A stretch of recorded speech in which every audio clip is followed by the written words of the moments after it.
नमस्कार। उत्तर प्रदेश की खबरों के साथ मैं हूं मनोज मानस। खबरों का रुख करेंगे उससे पहले देख लेते इस वक्त की अहम सुर्खियां। संविधान पर आरएसएस नेता के बयान पर मायावती का बयान, संविधान की मूल भावना से न हो छेड़छाड़, बीजेपी कांग्रेस दोहरे चरित्र अपनाकर हो जाती है। लखनऊ में भामा शाह की जयंती कार्यक्रम में शामिल हुए योगी सपा पर बोला जोरदार हमला, बोले जाति के नाम पर बांटने वाले माफियाओं के सामने रगड़ते थे नाक। अखिलेश यादव का सीएम योगी पर बड़ा जुबानी हमला, बोले सीएम योगी सिर्फ चुनाव के लिए हैं, बीजेपी के सदस्य नहीं, जमीन कब्जाने का काम कर रही बीजेपी। मथुरा में KDM Greens bio CNG plant का उद्घाटन, दिल्ली की मुख्यमंत्री रेखा गुप्ता ने किया उद्घाटन, कैबिनेट मंत्री चौधरी लक्ष्मी नारायण भी रहे मौजूद। मिर्जापुर के लखनपुर गांव में डायरिया फैलने से हड़कंप, पीने के गंदे पानी की आपूर्ति लोगों की जान पर भारी पड़ी, डायरिया से 40 लोग बीमार, एक की मौत।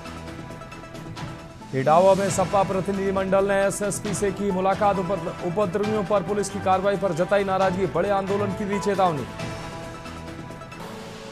आप देख रहे हैं के न्यूज, खबरों का सारथी। और अब खबरें विस्तार से। अहम खबर से बुलेटिन की शुरुआत करेंगे कानपुर से। अहम खबर, जहां अंडरपास के निकट जंगल में लगी आग, आग के विकराल रूप लेने से अंडरपास में भी आग पहुंची। अंडरपास में बड़ा प्लास्टिक का सेट जलकर खाक हुआ है। अंडरपास से गुजर रहे लोग जान बचाकर भागे हैं। रेलवे लाइन क्रॉस करने के बजाय, आपको बता दें, रेलवे लाइन क्रॉस करने के लिए बनाया गया था ये अंडरपास। चौबेपुर के मरियानी गांव के पास ये भीषण आग की घटना सामने आई।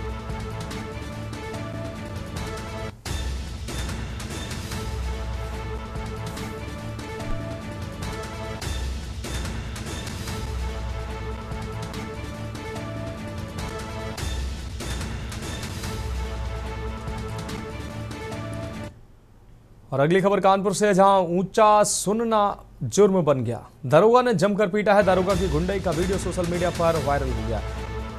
दरोगा ने एक बुजुर्ग व्यक्ति को सिर्फ ऊंचा सुनने पर पीटा है। कुर्सी पर बैठकर बुजुर्गों पर वर्दी का रौब दिखा रहा दरोगा। बुजुर्ग बार बार बोलते रहे, सुन नहीं पा रहा हूं, मारता रहा दरोगा। आपको बता दें, बेकनगंज थाने में बहरेपन का इलाज पिटाई से कर रहा दरोगा। लोगों में आक्रोश इस घटना को लेकर। वहीं मानवाधिकार आयोग से कार्रवाई की मांग की गई। आला अधिकारियों ने जांच का भरोसा देकर पल्ला झाड़ लिया। कानपुर कमिश्नरेट के बेकनगंज थाने में तैनात है ये दरोगा।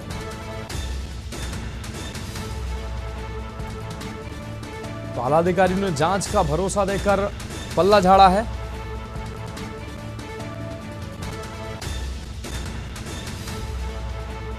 मनवर दरोगा पर आखिर कब होगी सख्त कार्रवाई? पीड़ितों की मदद के बदले थाने में दिखाता है वर्दी का रोब। आला अधिकारियों ने जांच का भरोसा देकर पल्ला झाड़ा है। कानपुर से अहम खबर, ऊंचा सुनना बना जुर्म, दरोगा ने जमकर पीटा। दरोगा की गुंडई का वीडियो सोशल मीडिया पर वायरल हो रहा है। दरोगा ने एक बुजुर्ग व्यक्ति को सिर्फ ऊंचा सुनने की वजह से पीटा है।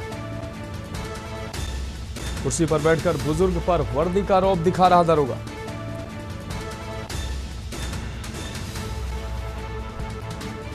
और हमारे संवाददाता शहनवाज खान ज्यादा जानकारी के लिए कानपुर से हमारे साथ जुड़ गए हैं। शहनवाज, एक बुजुर्ग की पिटाई करता दरोगा जिसका वीडियो सामने आया है, दरोगा की दबंगई इस वीडियो में साफ तौर पर दिखाई दी है। बुजुर्ग को बहरेपन की वजह से ये दारोगा पीट रहा है, ऐसा सामने आया है। क्या है पूरा मामला? जी, आपको पूरा मामला बता दें। पूरा मामला थाना बेकनगंज थाने का बताया जा रहा है, जहाँ कानपुर में दरोगा की गुंडाई सामने को आ रही है, जहाँ पर एक वीडियो वायरल हो रहा है, जहाँ पर एक बुजुर्ग को दरोगा जो बेरहमी से पीट रहा है। और इतना पीटने के कारण जो बहरा था उसको बार बार कहने के सर मैं बहरा हूँ, उसका कारण भी दरोगा उसको मारता चला जा रहा है और उसकी कहीं ना सुन रहा है। वही अगर बात करी जाए कानपुर कमिश्नरेट से, जहाँ कानपुर कमिश्नरेट ने जहाँ बताया कि जितने भी पीड़ित अगर आते हैं उनको पेड़ा या मिठाई या पानी पिला के खाने मुझे वो करिए। मगर एक ऐसा आज बीकानेर का वीडियो वायरल हो रहा है, जहाँ पर हीरामन के पुरवा चौकी के पास एक दरोगा जो है जो बेरहमी से बुजुर्ग को पीट रहा है और पीटते पीटते उसकी कुछ भी नहीं सुनाई दे रहा है। जी, शहनवाज जी, इस तमाम जानकारी के लिए आपका बहुत बहुत शुक्रिया। तो बुजुर्ग की पिटाई करता दरोगा इस वीडियो में साफ तौर पर देखा जा सकता है किस तरीके से वर्दी का रौब बुजुर्ग, एक निसहाय बुजुर्ग पर दिखाता नजर आ रहा है दरोगा। बहरेपन का इलाज पिटाई से करता नजर आ रहा है दरोगा। और अगली खबर बुलंदशहर से, जहां बारिश से नगर पालिका खुर्जा की पोल खुली है। हनुमान टीला मार्ग पर भरा 3 फीट से अधिक पानी। मुख्य कबाड़ी बाजार में दुकानों में घुसा है पानी। पहली बारिश में खुली नगर पालिका की पोल। झमाझम बारिश से तापमान में गिरावट दर्ज की गई है। सड़कों पर भरे पानी से पानी में मस्ती करते दिखे हैं बच्चे। खुर्जा तहसील क्षेत्र में हो रही झमाझम बारिश। हालांकि बारिश होने से गर्मी से लोगों को जरूर निजात मिली है, लेकिन बारिश से लोगों के घरों में पानी भरा है। सड़कें जो है वो तालाब बन गई हैं। आप तस्वीरें देख सकते हैं किस तरीके से सड़कों के ऊपर पानी चलता नजर आ रहा है। और जो नगर पालिका के दावे हैं वो पूरी तरीके से धड़ाम नजर आ रहे हैं। अनिल मीणा हमारे संवाददाता ज्यादा जानकारी के लिए हमारे साथ जुड़ गए हैं। अनिल, खुर्जा में जो तस्वीरें देखने को मिले निश्चित रूप से नगर पालिका की पोल खोलने वाली है। पहली बारिश में ही नगर पालिका की पोल खुल गई है, घरों में लोगों के पानी भर गया है। जी देखिए मनोज, बिल्कुल मैं आपको बता दूं, जिस तरह से खुर्जा तहसील में लगातार झमाझम बारिश हुई है। अगर बारिश की बात करें, जिस तरह से जो बारिश हुई है, बारिश की को लेकर अगर जिस तरह से नगर पालिका के द्वारा बहुत दावे किए जा रहे थे कि पूरी तैयारियां पूरी कर ली गई, लेकिन एक ही बरसात में पूरी नगर पालिका खुर्जा की पोल खुल गई है। और जिस तरह से अगर बात की जाए हनुमान टीला बाजार और मुख्य बाजार में जिस तरह से पानी भरा है, करीब 3-3 फुट जो 4-4 फुट पानी भर गया है, और जिसमें बच्चे भी पानी में नहाते हुए साफ साफ दिखाई देते हैं। हालांकि दुकानदारों की अगर बात करें तो दुकानदारों ने भी अपने सामान को डूबते हुए देखा जा रहा है। उसमें तमाम दुकानें जो पानी में जलमग्न हो गई है। जो लगातार देखा, जो बड़े बड़े दावे नगर पालिका द्वारा, सरकार के द्वारा पहले ही आदेश किए गए थे कि वर्षा शुरू होने से पहले नगर पालिकाओं को निर्देश दिए गए थे कि सभी तैयारियां पूरी कर ली जाए। लेकिन जो कागजों में तो तैयारियां नगर पालिका के द्वारा पूरी कर ली गई थी, लेकिन जो बाकी अगर जमीनी हकीकत की बात करें तो वो जमीनी हकीकत पूरी तरह से देखिए, खुर्जा जो नगर पालिका की जो तस्वीर है वो पूरी तरह से पोल खोखली साफ दिखाई दे रही है और पोल खोदते हुए साफ साफ दिखाई देंगे। कितनी बड़ी लापरवाही है। आखिरकार जो पैसा आता है वो कहाँ बंदरबाट हो जाता है। आखिरकार जो नाले हैं वो साफ सफाई क्यों नहीं हो पाती है। तो ये कहीं ना कहीं मनोज चिंता का विषय है। अगर एक ही बारिश में नगर पालिका पोल खोल के रख दिया। हालांकि अगर बात किया, अगर पूरे जनपद बुलंदशहर में अगर बात की जाए, 7 तहसील अगर पूरे जनपद में अगर बरसात होती तो शायद हो सकता है पूरे जनपद की नगर पंचायत और नगर पालिकाओं की यही तस्वीर होती है। अगर बात की जाए जनपद बुलंदशहर मात्र एक ही आज की जो बारिश है वो सिर्फ खुर्जा तहसील क्षेत्र के अंतर्गत हुई है। और खुर्जा तहसील क्षेत्र के अंतर्गत ही तो एक बरसात में पूरी नगर पालिका की पोल साफ साफ खोल के दिखाई रख दी है। और जो लगातार लोग हैं अब वो नगर पालिका की आलोचना कर रहे हैं कि नगर पालिका के द्वारा जो पैसा आ रहा था वो कहाँ बंदरबाट हो गया, आगे वो पैसा कहाँ गया, नगर पालिका के द्वारा पहले से कार्य क्यों नहीं गए, तैयारियां क्यों नहीं की। तो ये बड़ा सवाल है मनोज की। लगातार पहले से अधिकारी बड़े बड़े दावे कर रहे थे तैयारियां पूरी है, लेकिन एक बरसात में ही नगर पालिका की जो पोल खोली है उससे कहीं ना कहीं लगता है कि शायद अधिकारियों के जो मंसूबे हैं वो लोगों की जो व्यवस्थाओं की जो बात कर रहे थे वो पूरी तरह से धरातल पर पूरी तरह से। बिल्कुल अनिल, तमाम जानकारी के लिए आपका बहुत बहुत शुक्रिया। तो जो दावे थे नगर पालिका के वो धड़ाम नजर आ रहे हैं। सड़कों पर पहली बारिश में पानी भर गया है। लोगों के घरों में, दुकानों में ये पानी भर गया है। बच्चे इस पानी में खेलते नजर आ रहे हैं। आप देख सकते हैं 2 से 2.5 फीट पानी सड़क पर दिखाई दे रहा है। हम बढ़ेंगे अगली खबर की ओर। आरएसएस के सह कार्यवाह दत्तात्रेय होसबोले के संविधान की प्रस्तावना पर दिए गए बयान पर सियासत तेज हो गई है।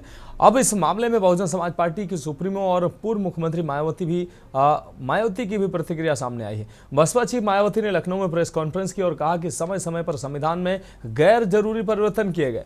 उन्होंने कहा कि भारतीय संविधान की मूल भावना प्रस्तावना में दर्शाया गया है उसमें छेड़छाड़ नहीं करनी चाहिए। देश में संत समाज के हित के लिए सर्जन सुखाए अपने आजीवन संघर्षों के आधार पर संविधान दिया है। केंद्र की सत्ता के दौरान पहले कांग्रेस और अब बीजेपी एनडीए सरकार के लोगों ने इस पर ईमानदारी के साथ अमल नहीं किया। पार्टी के समर्थकों ने अपनी पार्टी के विचारधारा के तहत संविधान पर गैर जरूरी परिवर्तन कर दिए हैं। अब इसकी कड़ी निंदा करते हैं हम। कांग्रेस व बीजेपी जन विरोधी चेहरा छिपाने के लिए ऐसी चालें चल रही हैं।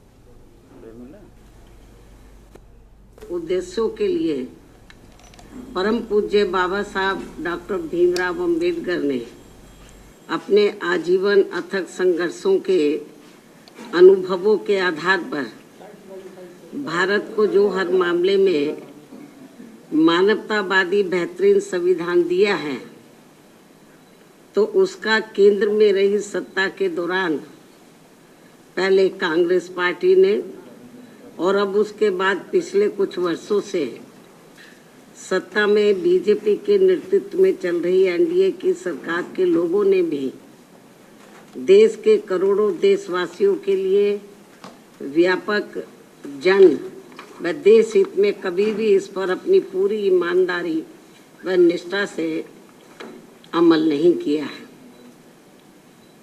बल्कि इन दोनों ही पार्टियों ने तथा इनके समर्थकों ने भी ज्यादातर अपनी अपनी पार्टी की विचारधारा, सिद्धांतों एवं अपने राजनीतिक स्वार्थ के तहत संविधान में समय समय पर काफी गैर जरूरी परिवर्तन भी कर दिए हैं, जिसकी देश में एकमात्र अम्बेडकरवादी बीएसपी पार्टी कड़े शब्दों में निंदा करती है, क्योंकि देश के बहुजनों में से खासकर करोड़ों गरीबों, मजदूरों, किसानों, महिलाओं, छोटे व्यापारियों एवं अन्य मेहनतकश लोगों को यही लगता है कि शुरू में केंद्र व देश के अधिकांश राज्यों में भी काफी लंबे समय तक सत्ता में आसीन रही कांग्रेस पार्टी ने और अब बीजेपी ने भी अपनी अपनी सरकार की गलत नीतियों एवं जन विरोधी चाल चरित्र व चेहरे को छिपाने तथा लोगों का ध्यान उन पर से हटाने के लिए ही अब ये ऐसी चालें ही चलती रहती हैं।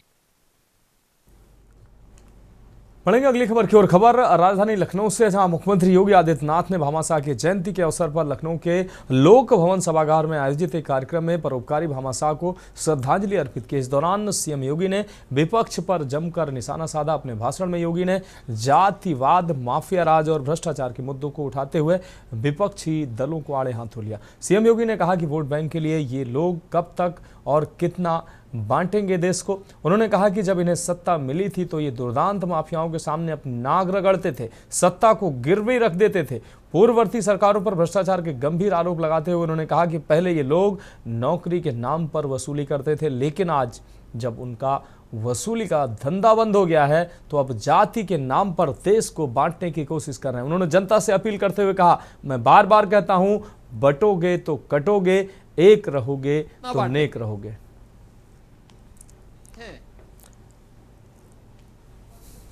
एक तरफ भामाशाह और महाराणा प्रताप,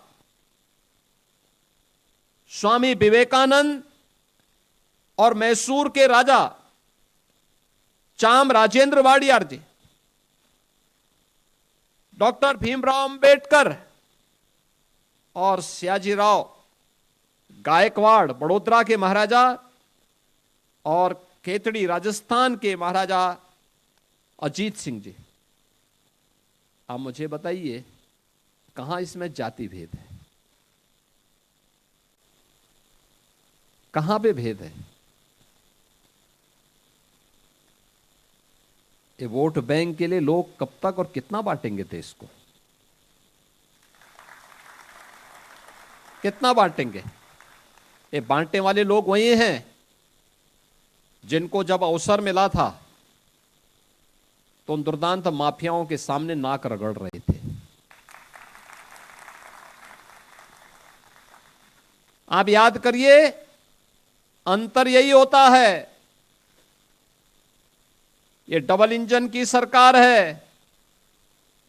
आदरणीय प्रधानमंत्री जी की प्रेरणा से जब सकारात्मक सोच के साथ सरकार कार्य करती है तो हमने यहां के परंपरागत उद्यम को प्रोत्साहित करने के लिए वन डिस्ट्रिक्ट वन प्रोडक्ट की योजना चलाई।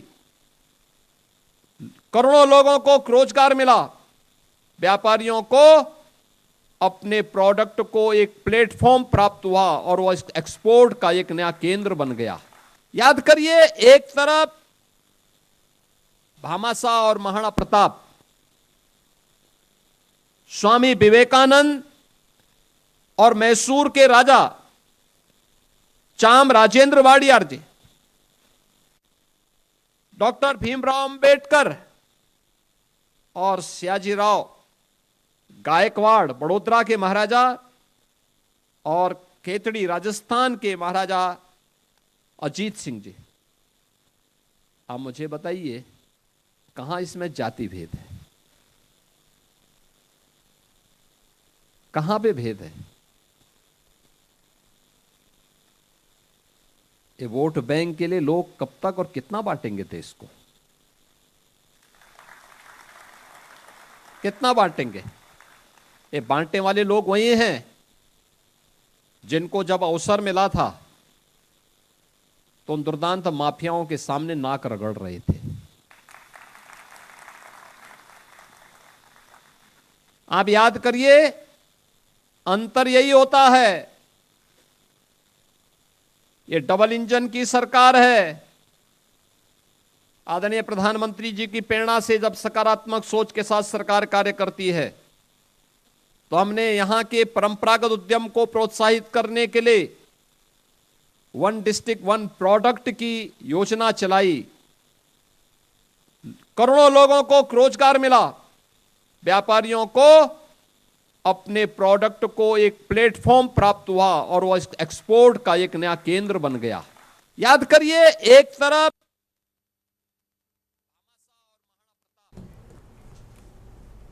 अब बढ़ेंगे अगली खबर की ओर। खबर मथुरा से है, जहां जिले में पर्यावरण संरक्षण की दिशा में एक अहम कदम उठाते हुए KDM Greens bio CNG plant का आज भव्य शुभारंभ किया गया। इस कार्यक्रम में दिल्ली की मुख्यमंत्री रेखा गुप्ता मुख्य अतिथि के रूप में शामिल हुए।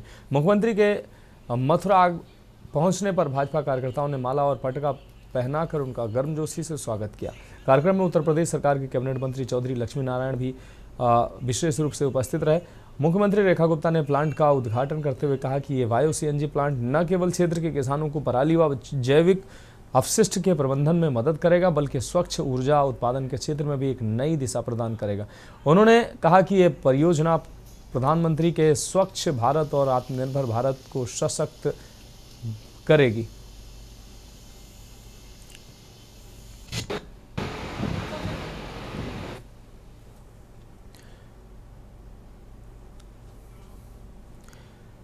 बढ़ेंगे अगली खबर की ओर। बरेली सांसद नीरज मौर्य ने आज पत्रकारों से बातचीत के दौरान प्रदेश सरकार और कानून व्यवस्था को लेकर कई गंभीर सवाल खड़े किए, आरोप लगाए। उन्होंने कहा कि देश भर में जानबूझकर डॉक्टर भीमराव अंबेडकर की प्रतिमाएं खंडित की जा रही हैं, जिससे सामाजिक माहौल को और बिगाड़ा जा सके। कन्नौज की एक हालिया घटना का जिक्र करते हुए सांसद ने कहा कि यादव कथावाचक की पिटाई जातिवाद का परिणाम है। ये घटनाएं दर्शाती हैं कि समाज को बांटने की कोशिशें जारी हैं।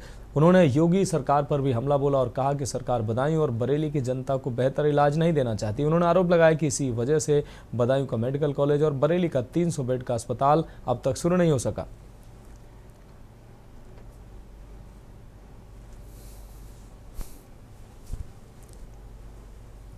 अंबेडकर की मूर्तियां बाबा साहब की तोड़ी जा रही हैं, उन पर प्रहार हो रहा है, इस बारे में आपका क्या कहना है?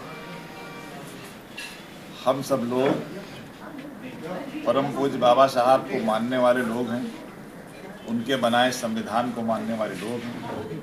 और जो हमारी लड़ाई 2024 में हुई, भाजपा के लोगों ने कहा था कि 400 सीटें दे दो, संविधान बदल देंगे।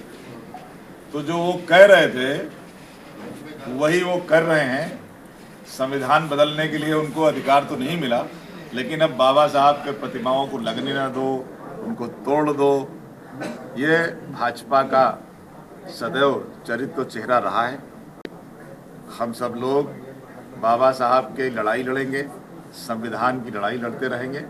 और आने वाले समय में जहाँ पे ये घटनाएं हुई हैं, उत्तर प्रदेश में जब माननीय अखिलेश यादव जी मुख्यमंत्री बनेंगे तो वहाँ पे भव्य रूप से बाबा साहब की प्रतिमा लगाने का काम हम लोग करेंगे। सांसद जी, देखने में आया है कि कुछ स्कूलों को सम्मिलित किया जा रहा है। यहाँ पर बरेली में भी पूरे प्रदेश में अभियान चल रहा है, क्योंकि शिक्षकों की कमी थी, तो शिक्षकों को पूरा न करके स्कूलों को सम्मिलित किया जा रहा है। इस बहुत ही दुर्भाग्यपूर्ण है ये।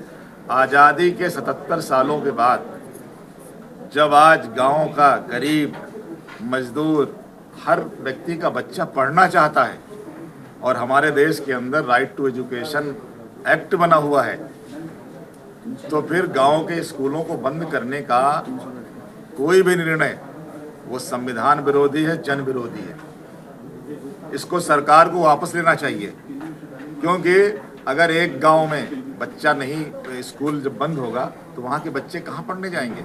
सबके पास इतने पैसे देने के लिए मोटी फीस के पैसे तो है नहीं। लेकिन मुझे लग रहा है भाजपा लोगों को शिक्षा से दूर करना चाहती है। बढ़ेंगे अगली खबर की ओर। खबर मैनपुरी से, जहां मंत्री जयवीर सिंह ने कहा कि जैसे जैसे चुनाव नजदीक आएगा, एक पार्टी विशेष केवल जातिवाद फैलाने में, समाज को तोड़ने में अपनी पूरी ताकत लगा देगी। उसी का ये परिणाम है कि कहीं भी कोई घटना हो तो उसे जाति आधार पर तूल देना, जातीय रंग देना, सांप्रदायिक रंग देना, उसको जाति उपजाति में बांटना। उन्हें लगता है कि शायद अगले चुनाव में उनका इसी से भला होना है, और वहीं परिणाम है कि अब पीढ़ी से शुरू करते करते जाति तक आ गए हैं और यही रात दिन प्रयास करते रहते हैं कि उन्हें हर घटना में जाति दिखाई पड़ती है। न कभी तथ्यों की कोई समीक्षा करते हैं, न तथ्यों की जानकारी लेते हैं। घटना के तथ्यों का जब तक परीक्षण न हो जाए, तथ्यों की जांच न हो जाए, तब तक हल्केपन से बयानबाजी कर देना ये कहाँ उचित है। कांग्रेस के लोग बहुत तीखी प्रतिक्रिया दे रहे हैं। लेकिन कौन देश में नहीं आता? कांग्रेस में एक परिवार का वर्चस्व है, उनका बिना उस परिवार के इशारे पर राजनीतिक सामाजिक निर्णय लेने की क्षमता, सब कुछ तो वहीं थे। इंटरनल डेमोक्रेसी नहीं है, यही तो प्रमुख कस्टम जी ने कहा है। तो साक्षात पूरा देश जन जन जानता है कि उसमें तो एक परिवार का निर्णय ही अंतिम निर्णय पूरे देश के लिए लागू होता है। ये कांग्रेस की स्थिति है।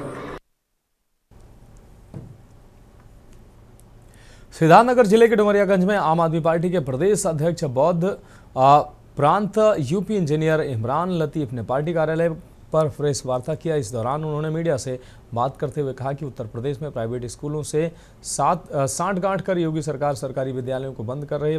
पाठशाला खोलने के बजाय सरकार मधुशाला खोल रही है। सरकार की तैयारी है कि 2026 सरकार की तैयारी के 26,000 विद्यालय बंद किए जाएं। सरकार जो काम कर रही है, मधुशाला खोल रही है, मधुशाला जबकि पाठशाला बंद कर रही है। इसके खिलाफ आम आदमी पार्टी पूरे प्रदेश के अंदर धरना प्रदर्शन करेगी।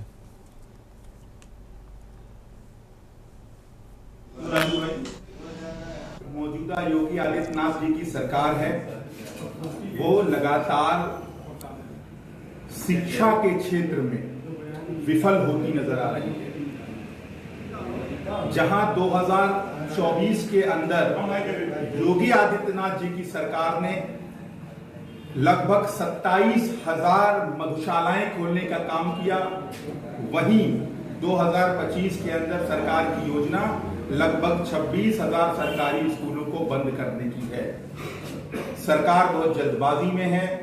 अधिकारी लगातार शिक्षकों के ऊपर, प्रधानाचार्य के ऊपर दबाव बनाने का काम कर रहे हैं कि पेयरिंग और मर्जिंग के नाम पर सरकारी स्कूलों को बंद किया जाए। बढ़ेंगे अगली खबर की ओर। कासगंज नगर पालिका परिसर में कर रहे धरना प्रदर्शन में सभासदों ने बताया कि बीती 24 जून को कासगंज नगर पालिका की एक बोर्ड बैठक आयोजित की गई, जिसमें 2025-26 का बजट पास किया गया। सभासदों का कहना है कि बोर्ड बैठक में बजट पास करने के लिए 2/3 सभासद होना अनिवार्य है, जबकि बोर्ड बैठक में मात्र 12 सभासद मौजूद थे। अन्य सभासद बाहर थे। जब उन्होंने नगर पालिका प्रशासन से बजट बोर्ड बैठक के उपस्थित रजिस्टर की प्रति मांगी तो नगर पालिका ने बैठक के 4 दिन बाद भी उन्हें उपस्थिति रजिस्टर की छाया प्रति नहीं दी। इस मुद्दे को लेकर सभासद 27 जून को उपजिलाधिकारी से भी मिले थे, लेकिन उन्हें कोई संतोषजनक जवाब नहीं मिला। छाया प्रति न मिलने के विरोध में सभासदों ने यह धरना प्रदर्शन शुरू किया है। मनोज, आप लोग धरने पर बैठे हुए हैं, क्या मांग है आपकी? मांग केवल उपस्थिति रजिस्टर की है। 24 तारीख को एक बोर्ड बैठक हुई है, बजट बैठक हुई है। उसके बाद हम लोगों ने अखबार में पढ़ा है कि बोर्ड बजट बैठक पास हो गई है। हम सब लोग बाहर थे। हम बस ये जानना चाहते हैं कि कितने सभासद उपस्थित थे, कितने नहीं है। हमारा अधिकार है हर चीज़ जानने का, हम सदन के भी सदस्य हैं। तो हम बस उपस्थिति रजिस्टर की एसडीएम साहब जो हमारे हैं अधिशासी अधिकारी का चार्ज है, उन पर हम उनसे लगातार वो मांग रहे हैं। कल हम डीएम महोदया से भी मिले हैं। आप लोग धरना प्रदर्शन बैठे हैं, क्या मामला है ये? मामला ये है कि दिनांक 24/6/2025 को एक बजट की मीटिंग आउट की गई नगर पालिका परिषद कासगंज में। तो उसमें लगभग कोरम पूरा नहीं हुआ था। 12 मेंबर्स मौजूद थे केवल उस बोर्ड की बैठक में, और 12 मेंबर्स आउट ऑफ सिटी थे। और उन बैठ कोरम पूरा ना होने के कोरम पूरा नहीं था, फिर भी यहाँ के चेयरमैन हैं और जो भी थे वो मौजूद थे अधिकारीगण, उन्होंने वहाँ बैठ के बैठक पास कर ली। फिलहाल उत्तर प्रदेश की खबरों में अभी के लिए मेरे साथ इतना ही। मुझे दीजिए इजाजत और आप देखते रहिए के न्यूज इंडिया। मसाले लाए हैं फ्रेश लॉक टेक्नोलॉजी, जो रखे मसालों को हर समय फ्रेश। गोल्डी मसाले। आप देख रहे हैं